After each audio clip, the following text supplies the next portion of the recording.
the Statement Chef Salad. This would feed 6 to 8 people, so you might want to make half of my Statement Salad. Up front here, let's break it down. We've got the ham, the Swiss, the turkey, the roast beef, and the provolone. Back here, we're gonna bake up some bacon. Always in the oven, right? 400-degree oven until the bacon is nice and crisp. You don't have to flip it, doesn't make a mess of your stove, cooks evenly and perfectly. Put it on a wire rack. So while the bacon's baking, let's make the dressing for our salad first. We start with sour cream or Greek yogurt, your choice. And we add a splash of vinegar to thin it a little bit. I'm using wine vinegar. You could use cider vinegar or white distilled, whatever you have in the pantry. A couple tablespoons to thin that out a bit. To the base of sour cream or yogurt, we're going to add, about 1/3 of a cup or so of ketchup. I'll put a little Worcestershire in, a couple of shakes over the top.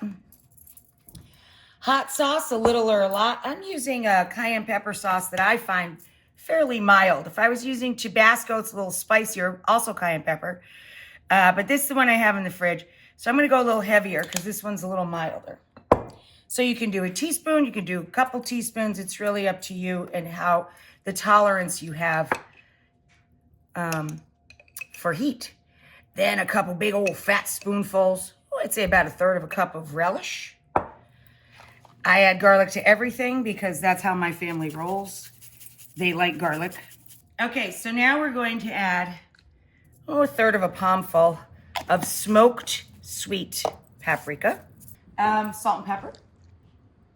We're going to add the classic ranch combo of dill, chive, and parsley. About a cup is what I started with of the whole leaves. It chops down to about 2/3 to 3/4 of a cup. And I'm just kind of bouncing that down in there so we get it evenly distributed all the way to the bottom of the bowl. Lovely. And that is our dressing. Our other toppings. Pickled onions, teaspoon of sugar, teaspoon of salt, a little bit of pepper, 2 tablespoons of any vinegar you like. And I added 1 very thinly sliced red onion, 1. That's gonna get scattered on top. Semi-dried tomatoes. You can also use just sliced or chopped or diced fresh tomato or cherry tomato. I like the tangy factor of this, and it sets up just beautifully on the salad. It has that deep red color and kind of a sweet tart taste. Semi-dried tomatoes next. Smoked blue cheese. Oh my God, yum.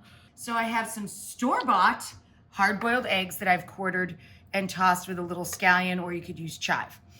And then I have some giardiniera, hot pickled vegetables to go next to the provolone and the roast beef.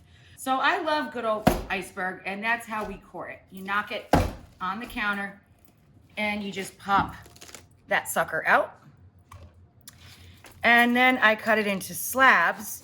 Now, if you're making just a lunch for 1 or a lunch for 2, this is what I would do. I would literally put the slab on the plate and arrange your meats or toppings of choice. Put the dressing on first or put the dressing underneath and arrange everything on top. And that fills the center of a dinner plate. We're making a giant salad on a board.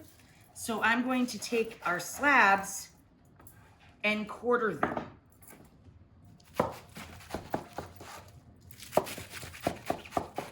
This is 2 giant heads of that crunchy, crispy. Listen to that. Doesn't that sound so refreshing and delightful?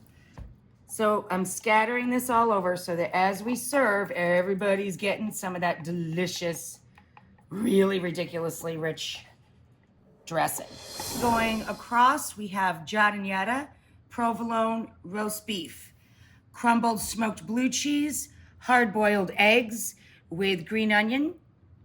Then we have our ham, our Swiss cheese, our tomatoes, our turkey, and more of our dressing. And next to our turkey, we're going to put all of our crispy bacon from the oven that I was just coarsely chopping. So this is like a turkey club really down on this end. And then we take our pickled onions as our final garnish across the entire salad.